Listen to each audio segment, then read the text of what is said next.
All right, the third building block of stuttering, as far as a difference or speech difference, is when we have a hard onset or a block.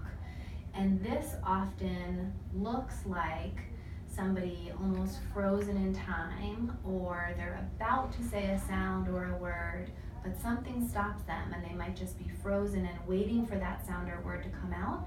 And usually when it comes out, it's a little bit more abrupt or a little bit harder than you would normally produce a sound or a word.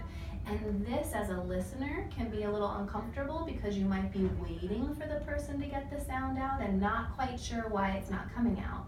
And then as a person who stutters, blocks are often maybe the most uncomfortable of the characteristics too, because there's so much tension build up behind the speech machine or the articulator. So you might be stuck on your lips before you say the word mom, or you might be stuck further down in your speech mechanism or your articulatory system with even just getting airflow going. So during a hard onset or a block, there might be a pause in communication, and then when the actual word or sound comes out, it might be a little bit louder or bigger than the stutterer wanted it to be.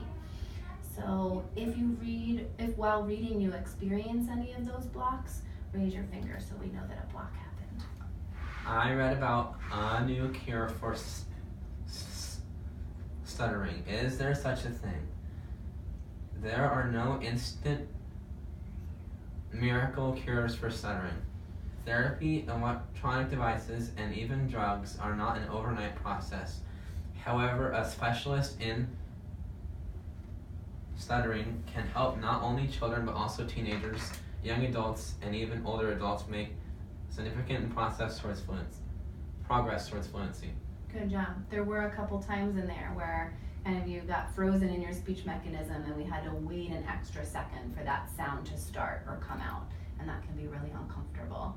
Working on like moving through the stutter and not avoiding or fearing that sound coming out can really lessen the amount of blocks and hard onsets that people experience.